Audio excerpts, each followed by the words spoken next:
Good morning, Stony Maloney. I'm not stoned yet. Not yet. We'll see. This is I did just take my gummy. She had her vitamins. My gummy vitamins in the form of THC because I'm going to go see a movie after this. Mm-hmm. And I love to be a little stoned and be in a theater and have a little snacky poo. Totally. That's the best. Yeah. And I'm really excited for this movie. We're going to go see it together. I'm very excited to see it also, so we can't wait to hear for your review. I think it has 100% on Rotten Tomatoes or something. Does. So I'm real excited about that.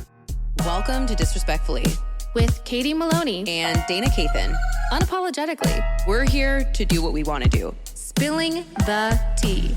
Babe, you're going to see the power of women, disrespectfully. We didn't talk about it on Wednesday's episode, but because we had so much to catch up on. But I wanted to bring up almost like basement a little bit what happened when I went to My Chemical Romance. So first of all, went to My Chem not last weekend, but the weekend before at Dodger Stadium, and it was incredible. They're one of my faves forever. So it was really nice to see them in concert. But as I was going through security, I understand Dodger Stadium, they all have their own dress code policy, whatever. And I imagine especially for sports games, they don't want to cause fights with people, whatever. But this was a concert, and this specific concert, I wouldn't say it's not family friendly, but really, I was wearing one of the official merch shirts that says Mikey fucking Way on it amongst hundreds of other people, I'm certain. And as I'm about to walk through the, detector thing, there's a man standing on their side with a walkie-talkie and the whole thing. And he's like, you're not gonna be able to wear that shirt in here. So you're gonna have to keep your sweater over. And I was like, why? He's like, this is a family-friendly place. And I was like, okay, but you are aware of the band that's playing tonight that say and shit and everything, in every lyric of their song, okay. And so I had to keep my sweater on. He's like, because if we see you, we know that you've been warned and we'll ask you to leave. My guy, I don't know. And then I had a vape in my bag, and they're like, you can't bring this in here. And he's like, he hits it right in front of you, asking me what I want to do with it. I'm like, what the dude? Put it in the trash, dude. What? I can't bring it with me. I don't know. I was so annoyed at people. I get real spicy with people when that happens. And then Mikey found out that they were doing this, making people turn their shirts inside out or leave and come back. I don't know. And he lost his mind. And so I think eventually it was fine. But what's interesting in that concert, there's a lot of lore and story behind and hidden messages and details of this particular show that they're doing of they were hostages of Drog, this city that's, not a real city, but with a dictator. And so then they become the dictator's personal band. And then, there's a question of protest, not protest, who knows? It's up to you, whatever. But they do a mock live execution where these gunmen pop up, they're wooden, or I don't know what you're talking about. Yeah. Cutouts. Yeah. That have guns. And then there's people on the other end of it with hoods, and they shoot and kill them. So there's that, but no Mikey Way. Right. Got it. And then at the end, there's a fucking guy who does a fake super bomb vest, but no Mikey Way shirt. Right. You cannot have a swear word because children, but yeah, this is cool. That's insane. I've had problems at Dodger Stadium specifically before. I had 2 run-ins with them. They took my cigarettes and lighter, which I kind of get, but I just didn't know. But at the same time, I'm not going to light up in the stadium. I if you tell me I can't smoke it, cool. But why do you have to confiscate it? That's fucking weird to me. Well, it was during a daytime game. So it's who's lighting? You can't just, that would never happen. It's the teacher in 10 Things I Hate About You. That's I'm confiscating this. And he takes the pot, and then he's these two. And it's the Cheetos. Yeah, it kind of gives that energy. But I had that happen, and I think it was this fanny pack I had because I knew there was rules, so I brought it, and this lady put it down and stretched it out as much as she and used her ruler thing. They were just so strict about it, and I think that more people need to talk about the fact that we are having bag problems because men who commit violent crimes and have we're guns not the and bring fucking problem. Also, why do men get to go in and cargo pant 800 pockets, a hoodie, which by the way, that front pocket in the hoodie is larger than the allotted bag size. So let's just fucking, I don't know, call it what it is and knock the shit off. When people have done that, they have the piece of paper with the what do you call it? Measuring the ruler? Yeah, and they're putting it down and flattening it. I'm first of all, my bag isn't doing that on my body. Right. It's soft and squishy and all that. Chill the fuck out. I get so heated also, every time I talk about this. Open the bag. I don't have a Saturday night special in there. You can take a look. Yeah. What do you... No grenades. I got my wallet. Like, I got some keys. I got my phone, a lip gloss, maybe a vape. I have a squished Twix in my thing right now and like 3 earplugs. Possibly some candy. So. But like, what do you think? Like, because it's 2 inches. First of all, that bag size like limit is comical at best. Like, what the fuck are we thinking? Like, you can't even fit an iPhone in that. Like, of course people have bigger bags than that. But like, men get to have all the pockets. Yeah, they can take everything out. But like, I could fit my whole bag inside of a hoodie front pocket, but I can't bring it in. Like that. Use your fucking heads. I mean, this has been a problem at most venues as of late, but I'm just, the point being, at Dodger Stadium specifically, I've had problems there. So I leave and protest. I'm not, they're like, put it in a locker. Oh yeah, okay, sure. Because I trust you guys. Well, and the walk, what I was so annoyed about, the walk back to the parking lot is so if you do want to keep whatever they're trying to take, anyway. Well, I wouldn't Uber somewhere. You can't. You could put it in one of their like locker things. Yeah. And I'm like, that sounds like a nightmare. I'm not doing that. Yeah. So I don't know. I think I want to write a letter to someone. Good. You should. I love a strongly worded letter, as you every mentioned. venue. But yeah. That was bullshit. But yeah, but then we went to Warped Tour the next day. It was a big weekend. Big week for us. Huge weekend. It was okay. It was really hot. It was hot. I will say, like, yes, there was tons of people, but like it was prepared and fine. Like the lines weren't crazy long for anything and stuff like that. But I don't know. I just feel like there's so many festivals now, like day festivals and things like that, that it's just like you just have to really have a solid lineup and get people excited about it. And they did. But the problem is it was 2 days and both days the lineups were not the same. I know in the past, so no one come for me, that they don't announce set times until that morning or when you get there, you can see it. That's fine. But like the problem is everyone I wanted to see was on Saturday. That's it. Totally. There's like one person I wanted to see or one group I wanted to see on Sunday. Two. Yeah, I felt the same way. I also had a misconnection, but not really because I didn't say anything to this person. But I obviously did like a come with me TikTok, which I love doing. And I took a video of this. I saw this guy and I was like, oh, you are bisexual, because I was like, this man is fine as his style. He had tattoos, like his clothes, everything. And it was at Amberlin. If you were at Warped Tour or you're in the music industry, go look at my TikTok, please, from this event and see if you know him. And he was like, he stood out. So I'm surprised that no one has come forward, or maybe they have and they said it to him and he's like, are aware that he may be married or have a, so we're not trying to be creepy or anything like that, but perchance he doesn't, you know who he is. Oh, 100%. Obviously. I don't know. Sometimes you gotta say something. Well, and I'm like, and also maybe it did find its way back to him. He's like creeped out. But here's the thing. When I see my type in public, I look down at the floor. I cannot talk to someone. It is the weirdest thing because I'm so gregarious and outgoing with like people I'm comfortable with and whatever. But when I see my type, I look the other way. And so he was so hot. You're mean to them, actually. I'm mean. He was right in front of me and I just didn't say anything. And anyway, so that was a bummer. And then I lost him in the sea of people, and that was that on that. But I mean, there were definitely highlights, and I'm definitely glad we went, but it was hotter than I thought it was going to be. And I even looked at the weather and I wore pants, which was a mistake. It was so goddamn hot. Yeah, I was definitely dressed appropriately, but like when we were walking there, we caught a little bit of shade, a little bit of breeze came through. I'm like, I might die. Nope, it was hot as fuck. It was hot, and the morning of, Floor stubbed her toe really bad, and so she was like limping, and we had to go get our credentials, and it was a big mess, and so she couldn't like keep up. So we're like sprinting around. She was walking at my speed. I loved it. Yeah. So fast as, but like, dude, that girl can hustle. She can. But this is Hometown Hero and WWDD episode. So is that what we're doing? Per usual, we're definitely just milking the clock. But let's get into it. Let's get into it. Okay, let's do some Hometown Heroes. Okay. Jacqueline says, haunted Labubu at Pride. Hey, Katie and Dana. As always, I love the pod and listening to you two each week as I commute to work and do my silly little tasks. When I heard the story last week about the listener's child being terrified of a Labubu, I knew I had to write in. My story takes place last month during Toronto Pride weekend, where my two friends and I had decided to go enjoy festivities in the city. During our pregame, one of my friends was showing us her Labubu on her purse, and my other friend proceeded to call it ugly, evil, and possessed. For context, he is a giant Labubu hater and gets visibly disturbed upon seeing them in public. Fast forward to the end of the night and many drinks later, and we got some end of the night grub at Soy Boys, aka the vegan burger place in Toronto's Soy Boys, aka the vegan burger place in Toronto's Gay Village. Highly recommend if you're ever in town. And hopped into our Uber to get back home. My friend with the laboo got out of the car first as she lived the closest, and the entire time she and her laboo were in the car, everything was fine. Not even 30 seconds after she leaves, our Uber clears a curb and we get airtime. I was thrown across the back seat into my laboo hater friend, and our driver goes, "Sorry, it's foggy." Our driver then proceeds to open the windows and basically do anything except turn on the defog. The way I can see you in this situation, you would be so scary and mad.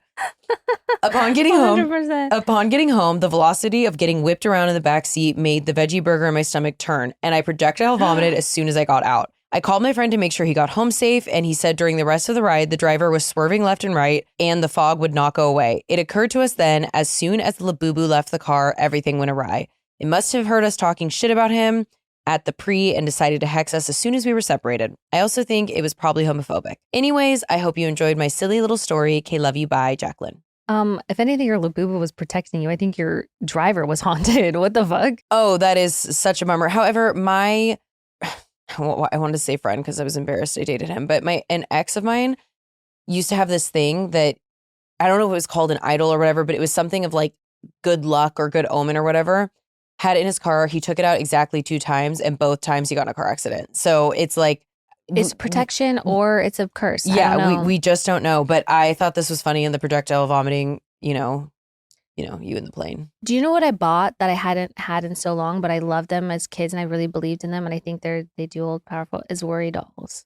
Do you remember worry dolls? I've never heard of that in my life. They come in like a little yellow, like not wooden, but what's it made out of? I don't know, some type of material. Little case. Look it up. And they're like little sticks with like clothing on it. I don't know. And you're supposed to tell it your worries and then put them under your pillow when you go to sleep. Oh, this thing? Yeah.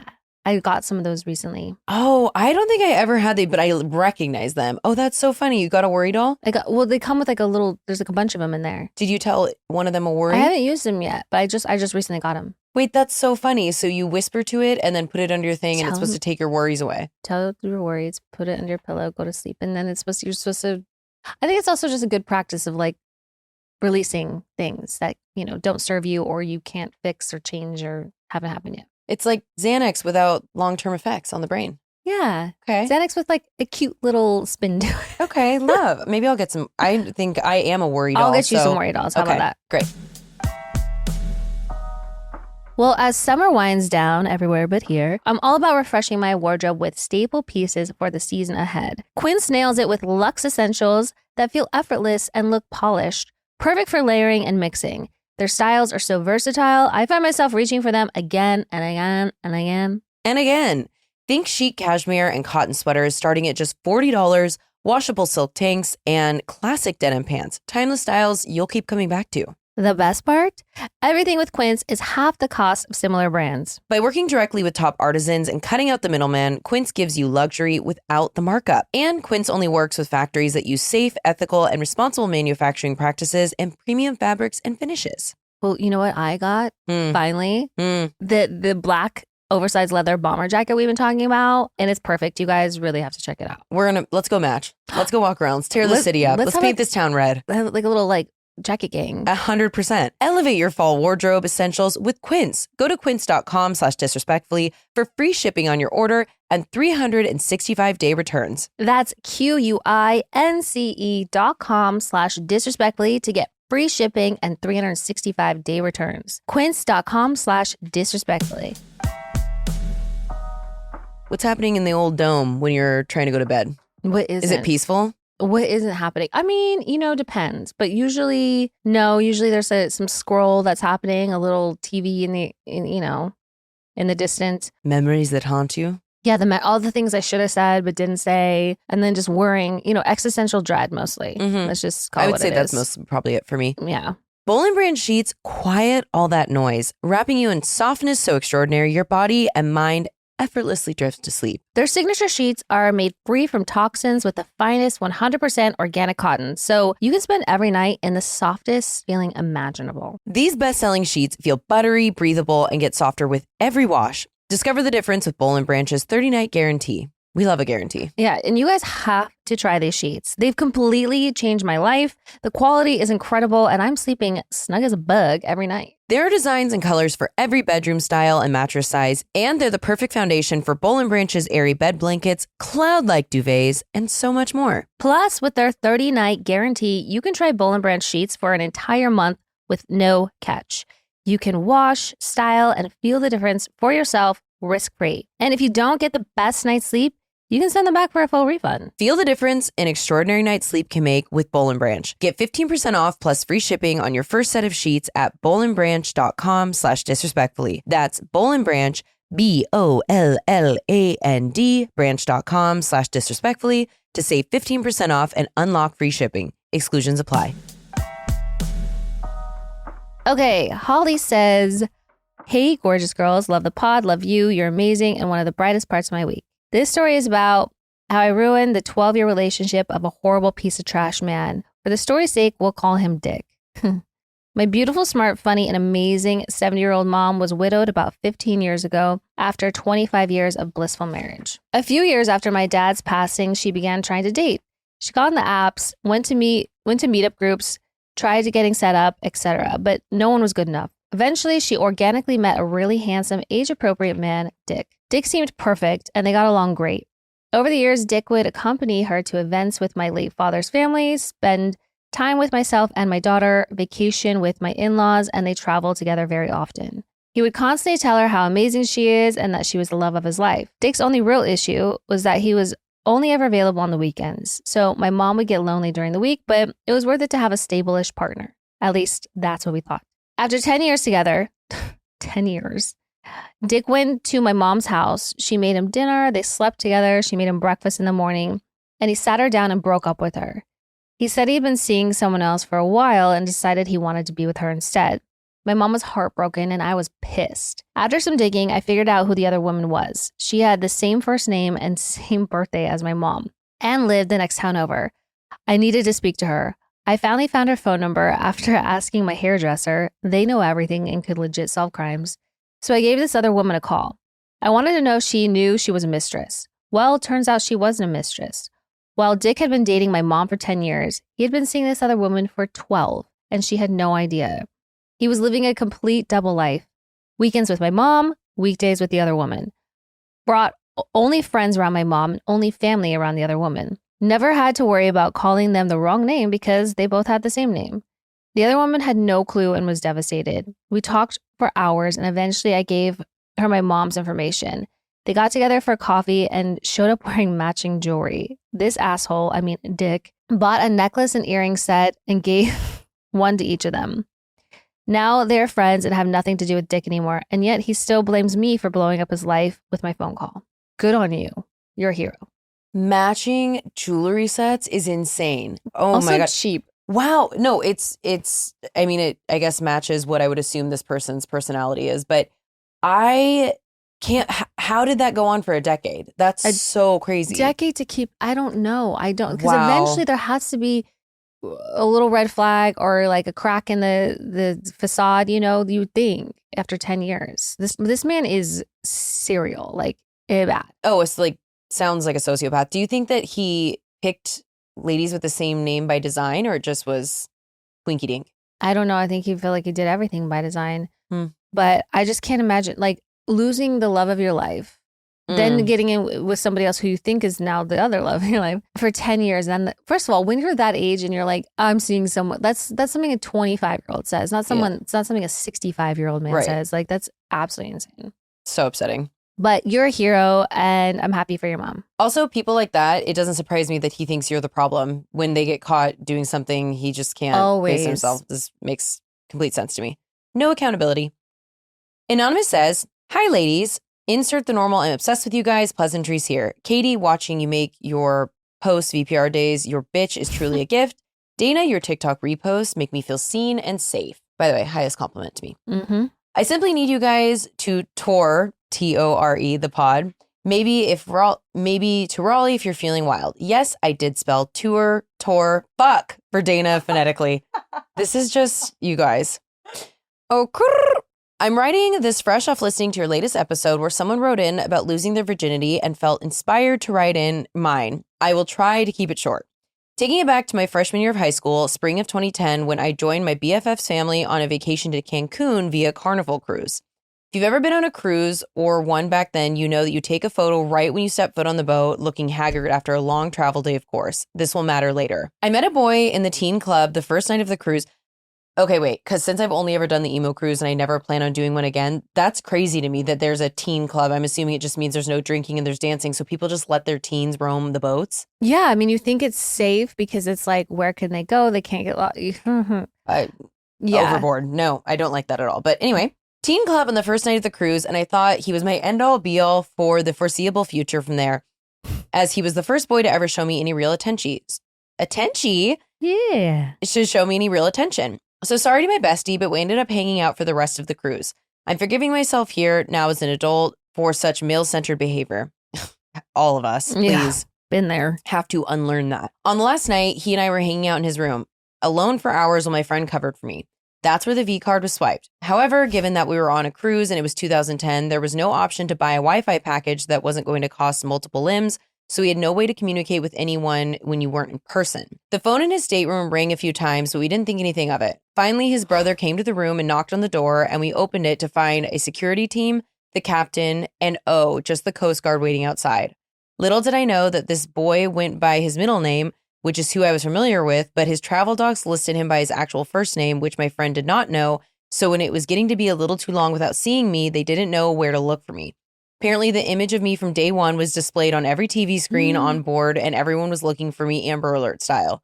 The Coast Guard was called in to potentially search for me overboard. The evening concluded with my best friend's mom swearing me out in her thick Southern accent in between cigarette drags on the poop deck. Genuinely so humiliating, and not for any reason involving the deflowering itself. You know, you never forget your first time, right? Sorry for the length, but thank you for reading if you decided to. Love you both, mean it. How long were you gone for? Like I need to know. I'm sorry. You always remember your first time, but imagine your face being on the screen. Not to bring it back to Julia Fox, but in her book, she talks about when she's in Italy, comes back to America without telling her family, and is staying with her like drug dealer boyfriend. And her family, 3 weeks later, when they found out she's missing, put posters all over the city. And she's like, they picked the ugliest photo of me, and like had all of her information wrong. So it's the first thing I thought of, like that awful, not only is it a photo of you everywhere, but a bad photo, like bummer. I'm surprised that they acted that quick. I mean, it's good, but like, because God forbid something was really wrong with you. But again, how long were you gone for that this is the point that it got to? I mean, it must have been a while and not answering the phone. I had the bomb squad called in high school because my boyfriend at the time was asking me to prom, and everyone always did it in creative ways. Have I told this story? No, but we've not talked about that. So we're gonna have to talk about that. Okay, we'll have to circle back on it.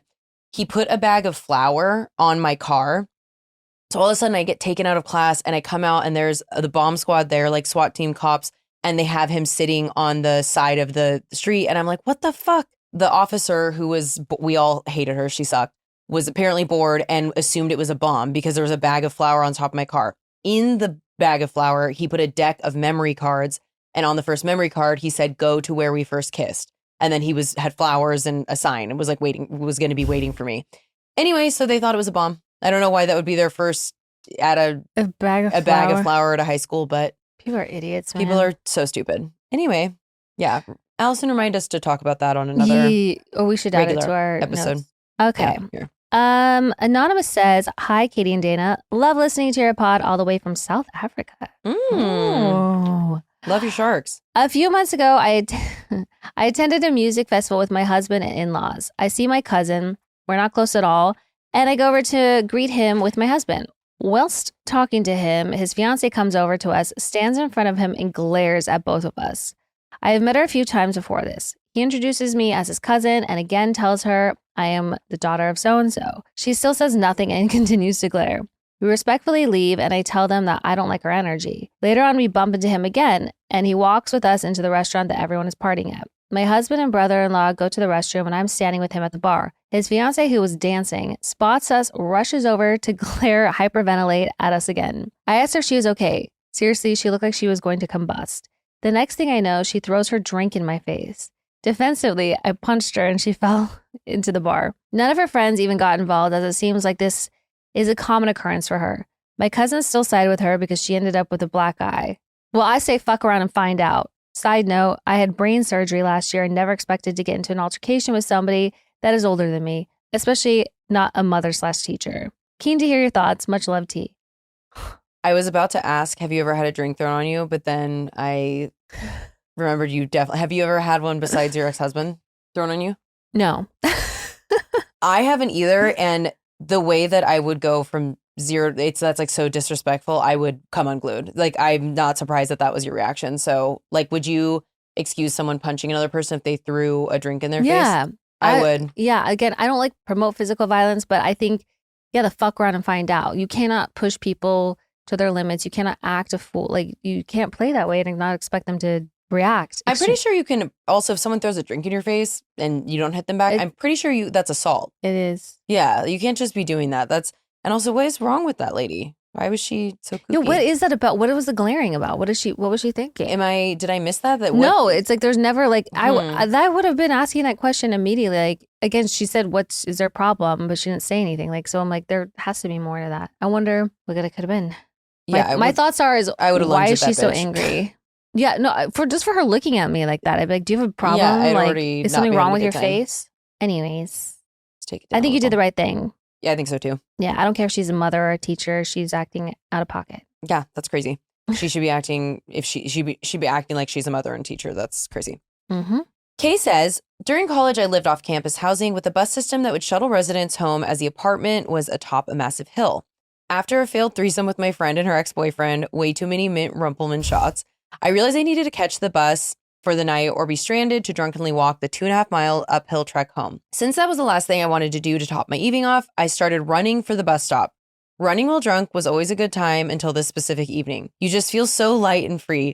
So when I was crossing the street, instead of clearing the curb, I tripped and fully kissed the sidewalk. Oh. Thankfully, I blacked out at that exact moment, so I don't remember if anyone was around me to witness or if perhaps I sprang right back up. Or if I laid there momentarily. I don't know, but I did in fact make the bus for the night. Success! I couldn't help but feel so hot, gorgeous, and sexy because when I stepped on the bus, everyone was gawking at me, completely forgetting I had kissed concrete and was a literal bloody mess.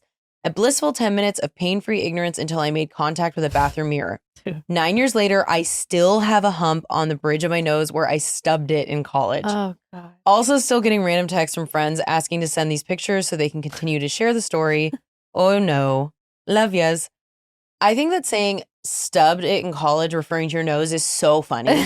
That made me laugh out loud when I read it. The visual of it is really funny to and me. Also, thank God you didn't hurt yourself worse, but holy shit. Also, you kept your teeth. That's amazing. Yeah. I would pick bump on nose over missing teeth. Your nose broke your fall. Ooh. Ugh. Yeah, the bump. Ugh. Or the hump. Yeah, that's did you break it and it just healed wrong? Is that maybe what the problem was? God, this reminds me of it's a scene in a movie where this girl gets a bloody nose and like turns around. I'm sure on the bus that was so shocking for the people that were driving it or riding it. Oh my God. What an eventful evening. All right. Haley says, hello, lovely ladies. Just heard your stories on the Easy Bake Oven and gummy toys, and I'm in tears laughing.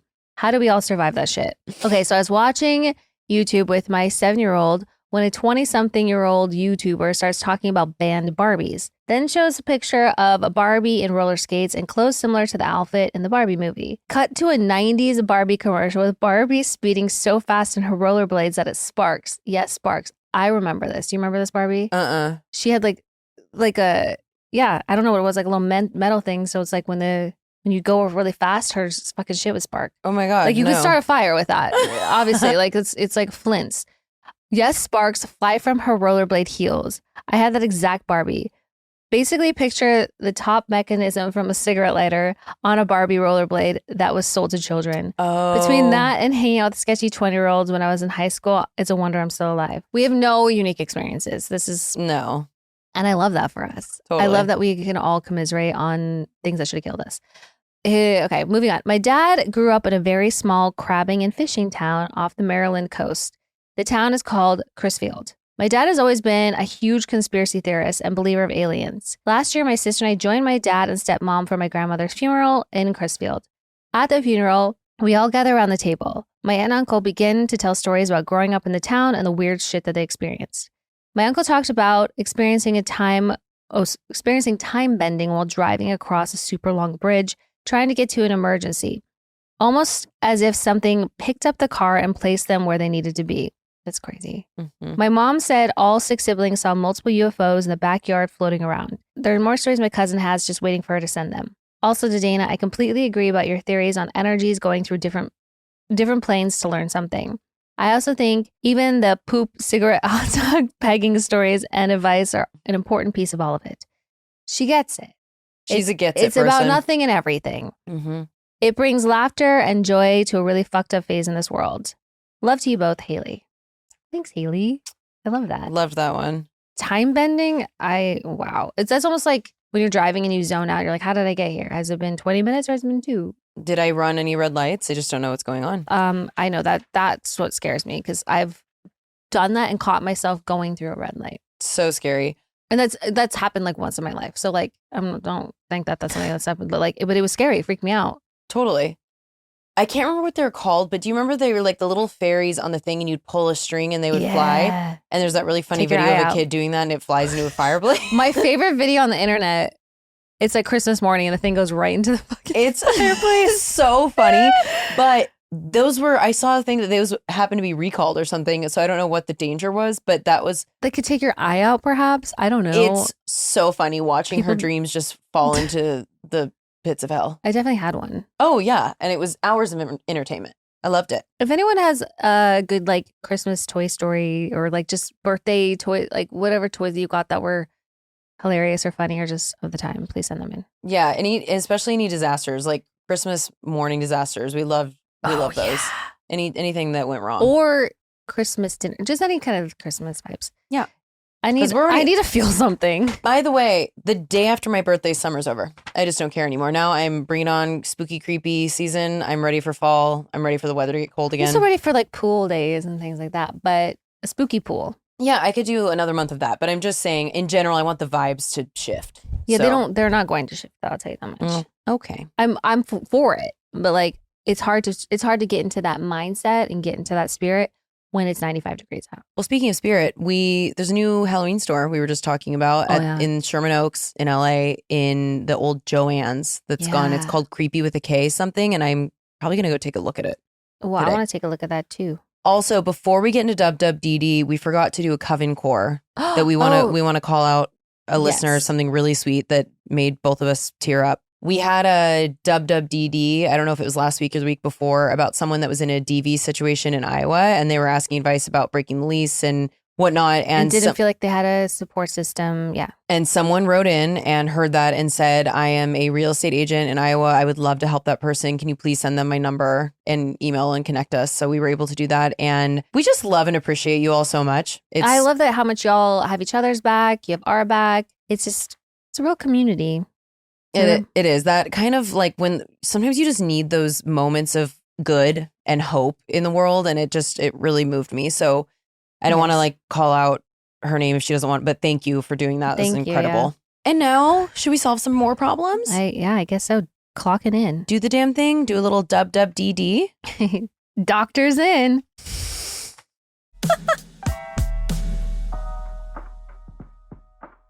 Anonymous says, hi, longtime Vanderpump Rule fan here and listener of the pod since day one. I've been thinking about writing into WWDD for a while now, but Dana's birthday hair debut was the final push. It's stunning, by the way, and I've always loved both of your styles, so I need help with the situation.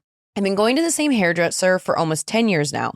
She was recommended to me by mutual friends when I moved to this city. Her vibe was super chill, and we quickly found out we grew up in a neighboring town during high school, so we became friends, and I've gone to her for hair stuff ever since. I've always loved how she cuts my hair for the most part, and her prices are reasonable compared to other salons in the area. Sidebar, I respect the artistry in the industry and women in STEM, of course, but goddamn, hair services are getting expensive. I didn't start playing with color in my hair until a few years ago, and I've only ever really gone full blonde, full brunette, or a party color with not a lot of dimension. My friend's interest and skill set lies in the bold, graphic color realm, and she's just not able to make my dreams come true whenever I've decided to spice it up. I've learned over the years that I prefer low maintenance colors and styles, and I really want to try a more natural look with dimensions, highlights, lowlights, that I can just let grow out. I haven't asked her to do that because I feel like there's an underlying understanding that's not her style. Projection who? Certainly not me. I'm also secretly worried that if she does agree to do it, it'll be not quite what I had wanted and just as expensive as a salon that routinely does the style of the coloring. How do I soft try another hairdresser? I feel like I can't not say something to her. After my last appointment a few weeks ago, I told her I'd get back to her when I wanted to schedule something. So there's nothing on the books, but I didn't want to ghost her either. What should I say to her? Or am I being silly and should just do whatever I want? Think in advance for your help and always keeping it real. Is it? Anonymous. I picked this one specifically because it is a really interesting dynamic with hairdressers. Having a hairdresser, particularly for a long term, is so intimate and you really do form a relationship with them. So it's tricky when they're not doing what you want or if they damage your hair or, you know, there's a bunch of different scenarios, especially if you're friends with them outside of them doing your hair. But I would say that if you're paying for it, you should have what you want. And I have definitely stayed with hairdressers too long. I had a situation where my hair was really damaged. And, you know, when your hair is damaged or it's not how you want it to look, you're kind of stuck with it for a while. So you really want to go to someone who knows what you're doing. I would say instead of ghosting her, though, I would say if your friends have the uncomfortable conversation and just say, I know this isn't as much your style, so I want to try this out, or maybe keep going to her for haircuts or whatever and just be like, I don't want to impact our friendship. I just want a low maintenance style. And I found someone who's a specialist in it. Instead of just not coming back to you ever again, I wanted to say something and I love you and, would love you in my life. And yeah, I think there's so many like crises averted and problems that you can if you just communicate. I think people really have it's a lost art for sure. Mm-hmm. But I think you just got to get like comfortable with the uncomfortable and understand that like at the end of the day, someone's going to respect you more for like considering them and their feelings and also respecting your relationship and dynamic. So regardless of what's said, I think everyone can agree that they appreciate that. But I think like what Dayna was saying, like you can bring it up also in a way that's like, hey, when I was looking for like hair inspirations, there's this other hairstylist I found that like does exactly what I'm looking for. And it's like, it's not to say that you're not skilled or amazing. Obviously, like I've loved everything that you've done so far, but like I don't know that is like I haven't seen that work in your portfolio, if you will. Yeah. Just kind of say like, I just found exactly what I wanted and say, I don't want to think that you couldn't do it. But like at the chance that it doesn't end up the way I was hoping, I don't want that to be an even more uncomfortable conversation. And then you feel guilty for fucking up my hair. And then I'm not happy. And, and yeah, say like, I'll still come for you for haircuts, but just for this color, I'm going to try somebody else. They have to respect your decision as well. And I think they will. It's like, even though you're friends, this happens frequently to all hairstylists. Mm-hmm. So that's what I would say. I would agree. I hope it helps. Why is it so? Hope that helps. Why is it so difficult? It's kind of like also if you get your nails done, you like don't like the color immediately. It's so hard for so many people to say that because I think you don't want to like offend somebody, but at the end of the day, if someone's providing a service, you will have to be the one that's happy. Yeah. My favorite time of the day, especially like yesterday after the pool day, come home, put on some comfy clothes, get on the couch, and pull the blanket.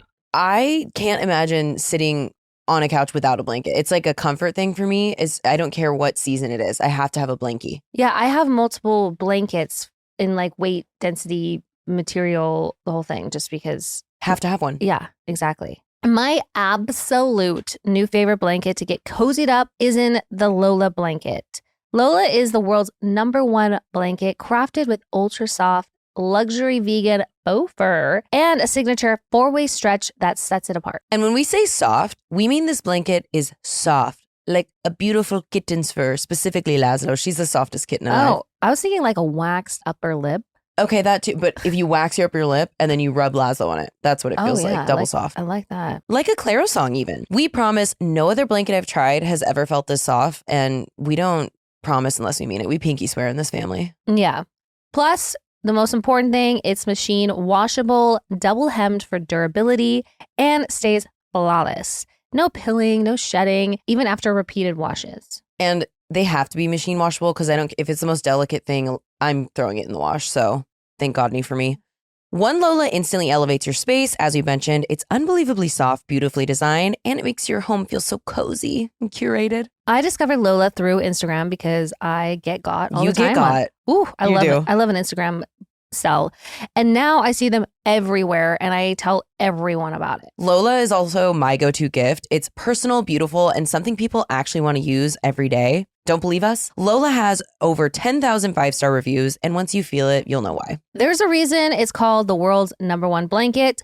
This thing is next level. And even better, it comes in a range of sizes. The XL is so massive, they call it the biggest blanket on the internet. And they also make weighted blankets to keep us safe from the devastating reality we experience every day. For a limited time, our listeners are getting a huge 35% off their entire order at lolablankets.com by using code disrespectfully at checkout. Just head to lolablankets.com and use code disrespectfully for 35% off. After you purchase, they'll ask you where you heard about them. Please, please, please support our show and tell them we sent you. Wrap yourself in luxury with Lola Blankets. You know, my favorite thing to talk about is discharge. Oh, yeah. Stink, leaving it behind, because we don't talk about it enough. Everybody has it every now and then. You know, I've like really gotten to know my discharge, especially around like ovulation time. I'm like, oh yeah, I know what's up. Oh yeah. I like that your body like can tell you what's going on. Like we're really powerful women, and we can communicate with our vaginas through discharge. Yeah, we can, and we need to be talking about it more with our friends and family. Yeah, especially family. Imagine how less embarrassing things would be if we just normalized it. We share a brain cell. Luckily, there's O Positive. O Positive is a women's health company that offers a range of symptom-targeting supplements that support women at every stage of life, from their first period to well beyond their last. They create real, tangible results with ingredients that are backed by clinical studies and shaped by board-certified doctors. O Positive is committed to breaking down stigmas and addressing issues many women experience. Hormone health, vaginal health, menopause, and so much more. And their Euro is a probiotic blend specifically formulated to support vaginal health by balancing healthy vaginal pH, supporting healthy vaginal smell, and maintaining healthy vaginal flora. Eurovaginal Probiotic is a blend of 4 powerful strains of lactobacillus probiotics backed by research showing these strains support healthy vaginal odor, vaginal pH, and flora. In addition, Euro contains prebiotics that increase the effectiveness of the probiotics. With just 2 capsules per day, Euro delivers noticeable benefits within 8 weeks. Many see results sooner, and so many customers talk about how the improvement in vaginal health led to greater confidence as well as better sex and intimacy. Take proactive care of your health and head to opositive.com/DRF or enter DRF at checkout for 25% off your first purchase. That's opositiv.com/DRF for 25% off. Kayla says, "Hi, beautifuls. I love you both, and your podcast is a huge source of comfort for me right now. I broke up with my boyfriend of 10 years a couple days ago, and man, this is so hard. We got together in grade 11 of high school, and we were so happy. We both got jobs. He became a very successful mechanic, and I was working for a retail company. I had to quit my job because my anxiety was out of control, and my boyfriend at the time was more than willing to take care of me. And that went until we got addicted to drugs. 4 years later, I got sober and helped him get sober too. Then he got really sick to the point he can't work anymore or do much with his life. He became so insecure because of this. I tried everything to help him, but nothing worked. So when he told me I couldn't hang out with friends, it was okay because I wanted to respect his feelings. This quickly turned into me not being able to make friends at the job I have or hang out with friends I had in the past. He was pushing me away and wouldn't let me in. I was so unhappy and lonely, but here I am now, moved back in with my parents at 26, and I know it's for the best. I know I deserve to be happy, but I'm in so much emotional pain. Please, any advice you two have is greatly appreciated. P.S. When I was gathering my things to take to my parents, he said I was leaving him because he was sick when he needs me the most, when he's at his lowest. That hurt me so much because I love hard and I wanted to help him so badly. I took care of him before I took care of myself every day. Am I a bitch for leaving him at this time? Thank you for taking time to read this. Love you both. Hope you guys are as happy as can be. Law from Alberta.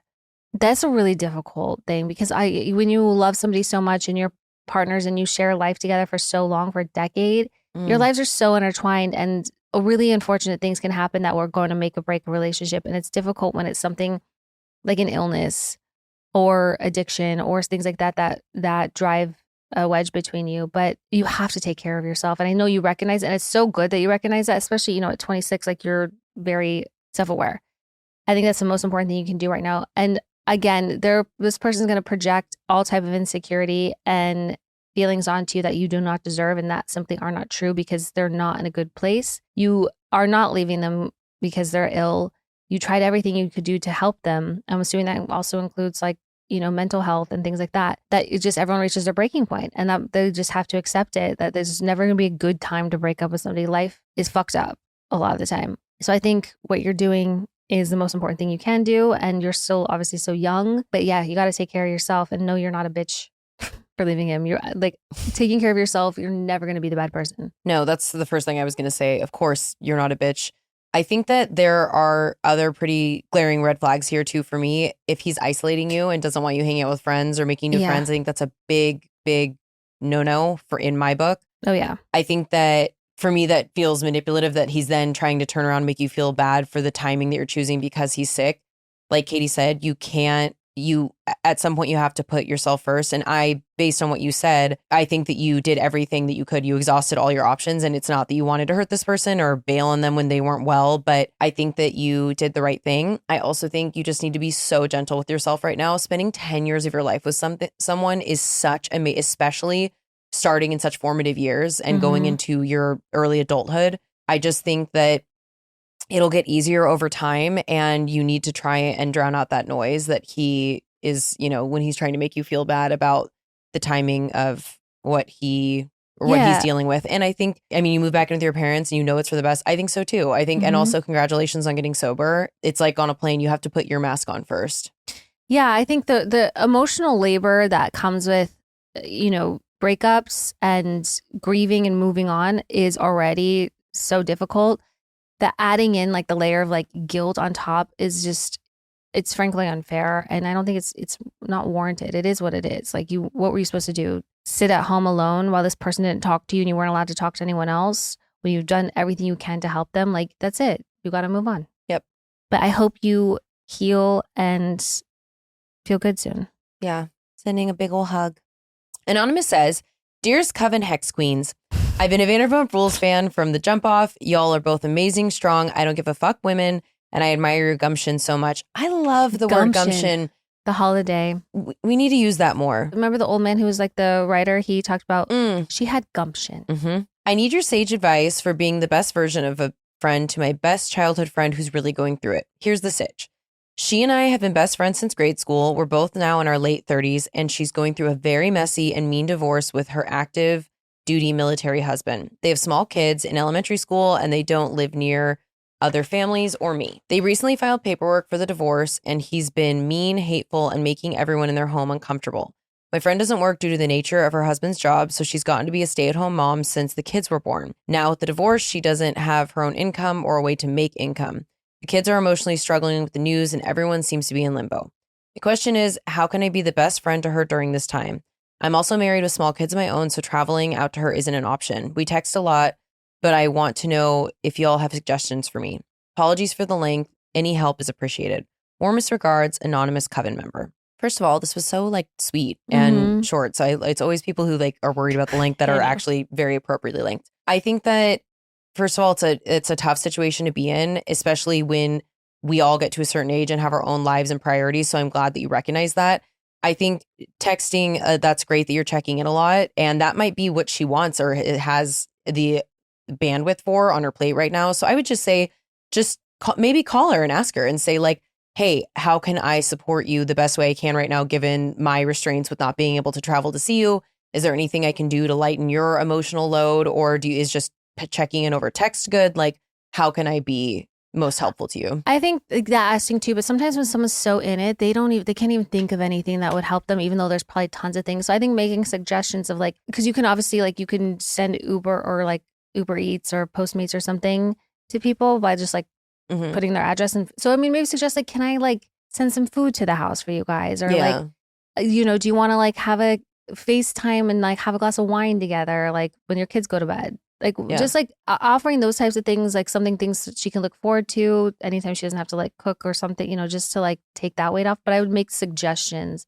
Yeah. I sometimes just honestly putting yourself in that place and be what could somebody do for me that would make a difference? Yeah. And so make those suggestions. And that way she doesn't feel like she's being a burden or having to ask you of things of you when you're already suggesting things you're willing to do. Well, and also there's not too much you can do about the situation. Like she's in a difficult predicament. So all you can do is really be there for her in any way you can. But it's just something that she's going to have to navigate. So I think that you're a very good friend. Yeah. Very you're sweet just for wanting to help. Always there and, accommodating and message her back. Like you're being a great friend as it is. Annie says, if you were known as the naked girl, hello, Katie and Dana. I'm a new listener to the pod, but it's quickly become one of my favorites. You both are so fun and your unfiltered thoughts make me smile. Well, thank you. Welcome. Welcome. Here's a WWDD that maybe you can help me with. I moved to a new city a little over a year ago and for months and months struggled to meet people or find a friend group. When I finally did get invited to a house party, I was probably too eager to have fun and make connections. The party was definitely more wild than anything I'd been to in my hometown, but I had fun trying to match the crazy energy to prove that I belong. Oh no. Late into the night, after already witnessing some debauchery and some stunts, a cute guy challenged me to a game of beer pong, with the added stakes that the loser would have to go streaking naked. I agreed, we played, and of course, I lost. I honored the bet, actually took off everything, and ran up and down the neighborhood street, stark naked at like 2 a.m. Honestly, it felt really good to be so free and for people to admire/cheer for my nakedness, although it's not something I would do again. I definitely woke up the next day with the I probably shouldn't have done that feeling. Ugh, the worst. In the weeks since, I later came to learn that while it's pretty common for men in this group to get naked for bets, none of the women ever do it. At worst, they'll run around in their underwear or do some other humiliation thing. Apparently, I'm the only woman who has ever been fully naked at one of these parties. And as a result, my entire reputation with this group is that I'm the naked girl. If it was just the people I've gotten closer to teasing me, I could own that. But in the extended circles of this community, I now have a lot of guys that show creepy interest in me and women act very passive aggressively towards me, always mentioning this one stupid thing I'm known for. My question is, what can I do to course correct my reputation with this group? Should I even bother or just start over? I love you. Thank you so much for the show, Annie. Couple of things. I'm assuming that, I don't know how old you are, but I'm assuming like you're younger, and people younger can be very judgmental, especially, again, not to offend Gen Z, but like y'all are so terrified of being cringe, you don't even have fun. I mean, it sounds like you're having fun, but like, and I think also being so, it's like almost indoctrinated that like, women's body private parts are like this elusive sort of thing that like no one's ever seen. I don't know. And so people get very prude about it. I went through that as well with like people taking their top off. I'm like, what are you thinking? Why are you doing that around people? I grew out of that when I realized it's really not the end of the world. Maybe you should have got to know the group and understood how they all were and act, but like, why bend to what other people do? I don't know. I think as you get older, you definitely give less fucks about people and what they do and what they think. And I know you're trying to fit into the group, but I think if they aren't accepting you for who you are and like just your own free spirit nature, then they're not really your friends. That's what I was going to say. I think that, to answer your question, I would personally start over because I wouldn't want to be friends with women who are passive aggressive to me because I was naked and there were men around, and then particularly those men acting differently. Yeah. I think that double standard is so obnoxious, but not to say, I feel like it's common in a younger audience. And maybe you should have gotten to know them better to understand the dynamic, to have the foresight to decide if that's something you wanted to do with this particular group of people. So I would say, live it, learn it. You had this experience. They're being weird. Move on. Find your people. Find the people who are going to get naked with you. And no one's going to judge you for it and everything like that. But I mean, they're acting like you tased someone's dog at the party. Like, that's not what happened. So I would say, learning experience. Sometimes we do stupid shit when we're drunk. Whatever, it happened. You didn't. I think it's funny, and they shouldn't be so serious about it. I think if your attitude, next, if any of these people are passive or mention it, just be like, your answer should just be like, yeah, and you're fucking welcome. What of it? Yeah. You should be so lucky to see me naked. Anyways, move along. Maybe they need a good streaking. Yeah. Katie says, glitch in the matrix, yes, alien abduction. Yes, I do. Hello, ladies. Day one listener and first time writing in. The level of confidence and independence the two of you have is admirable. I'm knocking on the door to 50, and I'm just learning to tap into the confidence I have inside. After years of repeatedly dating walking red flags, I'm currently living in my feminine rage, the pettier the better era. Yeah. It's the only thing getting me through this current pre-apocalyptic world we've been forced into. Well, that and whiskey. Anywho, let's get to why I'm writing in. My dog, Roscoe, has never slept through an entire night. Every night between 1:30 and 4 a.m., he wakes me up to go outside. I live in an apartment, which means I have to, unfortunately, put pants on and shoes. In the winter, it means putting on pants, boots, a coat, scarf, etc., then putting booties and a coat on Roscoe. It's so cute. I love when animals You do this have in the little middle of shoes. the night? That sucks. Sucks for you. So glad my cat shits in a box. Psych. Once you're outside, I have to be aware of the nighttime critters, bunnies, raccoons, occasional coyote. I'm telling you this to show you that I'm fully awake by the time we get outside. It's not something I can just sleepwalk through. The entire span of time for my apartment, going outside, then returning is anywhere from 10 to 15 minutes. I always check the time when we go outside. I have chronic insomnia, so I'm always playing the if I fall asleep now, I get this many hours of sleep game. I am an Olympic gold medalist at that game, let me tell you. In the past few months, something weird has started to happen. More often than not, our outside visits are still under 15 minutes. However, there have been times when we go outside at 2:17 and get back inside at 2:52, or we're headed out at 3:30 and we get back inside at 4:20. How am I missing 30 to 45 minutes of time? I'm not doing anything different. It's the same route every night. Since it started happening, I say the time out loud and repeat it just so I know I'm not losing my mind. The few friends I've mentioned it to insist that I'm reading the clock wrong, but I don't know how I could be reading the time wrong on my phone. The numbers are there, clear as day. As I said, it's not happening every night, but it's occurring 2 or 3 times a month. Physically, I feel fine, just really confused about the time lapses. My dog isn't acted any differently either. I'm interested in getting your thoughts or what you think could be causing this time to be lost. Am I entering some time portal, some space-time continuum glitch? Am I experiencing an alien abduction? Or do I really need to relearn how to tell time? Thanks for taking the time to read. And don't forget Minnesota if you do any live shows in the future. Love you both. Okay, thanks. Bye. Minnesota. I think that, there's a couple things. It could be some weird time continuum thing. I obviously, and you are the same way, just open to the possibility of who knows what it is. And sometimes this is a random thing that has been happening to me. I swear to God, my phone is down. I'm listening to a podcast and I listen to the words and then I'll start paying attention to something else. And then I hear it backtrack on the sentence and I will say out loud what they're about to say because I just heard it. And it's the first. That's weird. And it's the first time I'm hearing the episode. And this has happened probably 5 times in the last 4 or 5 months. I've just noticed it. And I'm like, am I going insane? But I literally say the words. And so I'm like, I know I just heard that. I'm not touching my phone. I didn't rewind it. So I think there could be something to that. So I think that the reason I say that is if you're saying the time out loud because you know that you're seeing it, I believe you that you're telling the time correctly. Especially if this is happening numerous times. You're like, okay, it is this time, whatever. Do you know what I would do? What?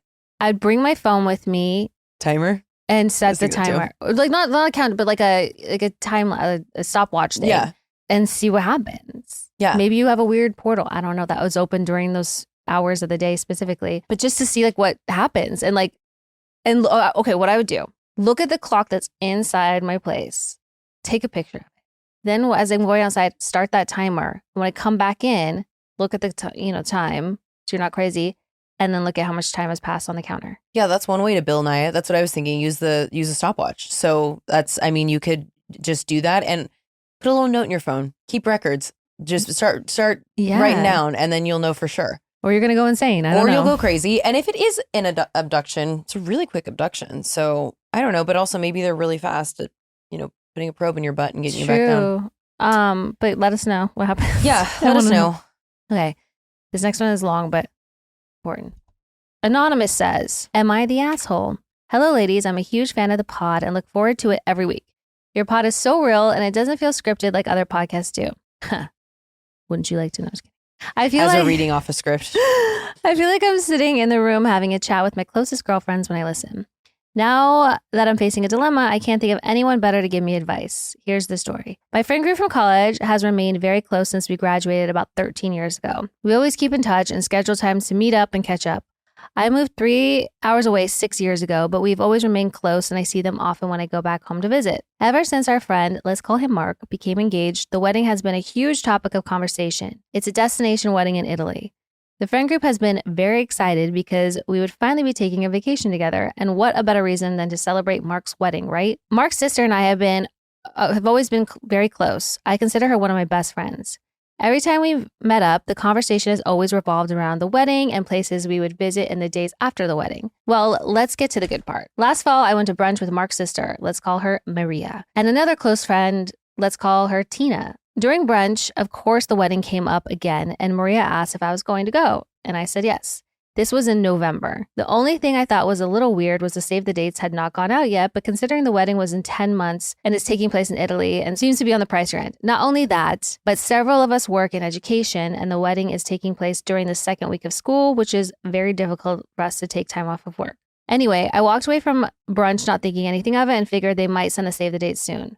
Fast forward to February, Maria and Tina went to lunch together and started talking about flights. Tina and I are super close, but she texted me to say that she'd like to get on the same flight as me and was hoping to book by June. I was like, well, yes, I'd fly with you, but I don't want to book anything until I receive an invitation with dates/itinerary. Tina says, well, you have to save the dates, don't you? No, I never received the save the date. Tina goes, yes, you did, no? Then proceeds to mention our conversation during brunch in November. At the time, I said I would go because they asked me if I was planning on going. Not to mention the save the dates had already been sent out. Shit. Tina then goes on to say that maybe it got lost in the mail. That is when it hit me that Mark himself does not have my mailing address. Remember, I live 3 hours away now. But his sister does, so he would have had to ask her or ask me directly. Tina then goes, there's no way you aren't invited. Maria asked what your flight plans, so she must know you were on the guest list. I asked Tina when she received the save the date, and they had been sent out in summer of 2024. Yikes. A whole 7 months prior. This is when it hit me. Mark was very weird when I texted him for his birthday the month prior. Very short. Almost as if he was caught off guard by my text. It was a very weird text exchange. So anyway, I didn't say anything and gave them the benefit of the doubt. After all, the save the date could have gotten lost in the mail, right? Months go by and still nothing. So I realized I'm the only one from our friend group not invited. I was dreading the conversation with his sister because I knew she was clueless. Well, the day finally came when she asked if we could all fly together and what flights we're looking at. At that point, I couldn't avoid it anymore. So I had to tell her that I wasn't invited. I didn't tell her because I wanted her to do something about it. I told her because I couldn't ignore her question about the flights. She was in shock. She then texted me privately and told me it had to be a mistake. Here's where it gets messy. The sister asked me to go with her and be her +1. She told me to stay in the villa with her since she's in the bridal party. My jaw nearly hit the floor. Not only was I not invited, but why would I go with the sister and stay in the bridal villa? Of course not. His sister is a sweetheart, and I know she truly did not know that I was not invited. In the moment, she probably felt awful, like she needed to do something about it. I thanked her and told her I really appreciate the thought, but I would not feel comfortable with that and that I would not be going as her +1. She understood, and that was the end of our conversation that day. 3 days later, I'm out shopping when Mark texted me. I read the message on my watch immediately, but did not open the thread on my phone because I was not ready to have that conversation in the moment. The first text said, oh my God, I'm so fucking sorry. The next one said something along the lines of, we fucked up. I can't believe we forgot to invite you. So at least he acknowledged that they forgot and that they didn't add me to the list. About 2 minutes later, I get 2 more messages, but was shopping with my friend, blah, blah, blah. All I saw on my watch was the last message said, obviously you're invited. At this point, the thread is still unopened on my phone. So anyway, I waited till I got home to open it and write back. When I opened the thread, it looked very different from the messages I read on my watch. In fact, everything I read on my watch was unsent. I'm going to summarize this next big chunk. So he deleted his original messages saying I forgot and then was trying to backtrack and say, oh, well, other people's were returning and are not being sent. We haven't got yours sent back, but it's definitely lost in the mail. So she's upset that he went from being like, oh my God, we forgot, we fucked up, to being like, oh no, but you for sure got an invitation. Which, listen, maybe he was just trying to be like, maybe that's a little too harsh for her to know that she forgot. Maybe just try to play it safe. So he also sent her like the link for the RSVP. She says, now it's been several days I've not RSVP'd. To be honest, I don't want to, but I also don't want to come across as ungrateful asshole.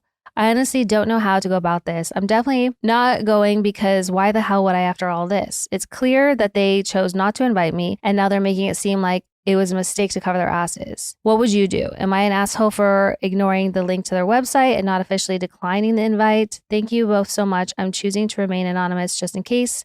Love you both. And thank you for your awesome episode. Okay, here's the thing. I have been slighted badly by friends in the past and I get real miffed about it. So I understand why you're feeling. You're like, fuck you. I don't want to go to your fucking wedding. If But like, here's the deal.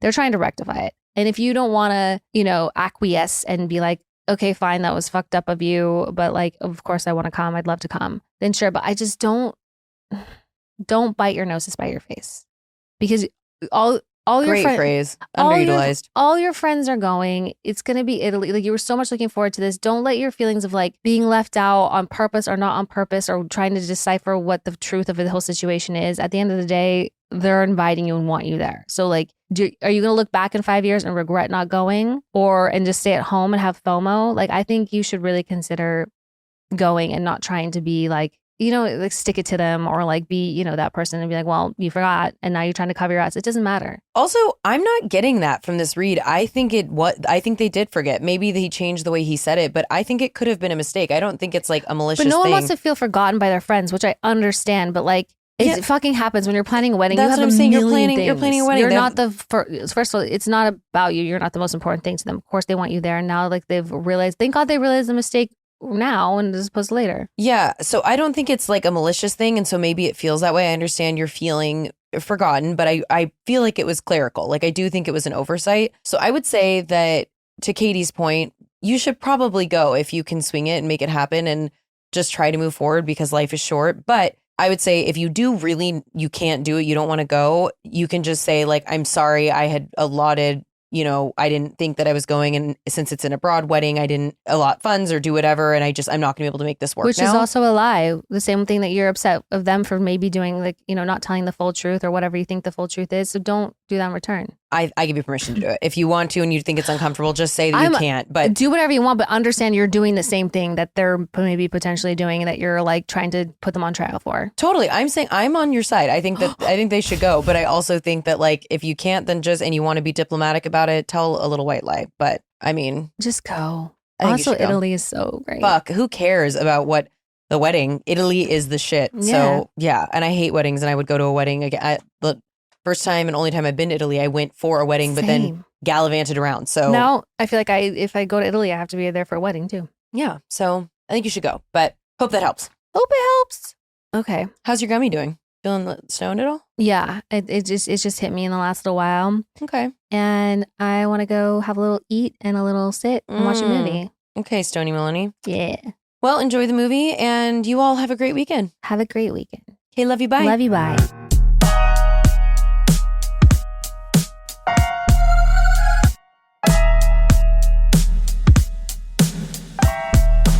Babe, you're gonna see the power of women. Like, disrespectfully.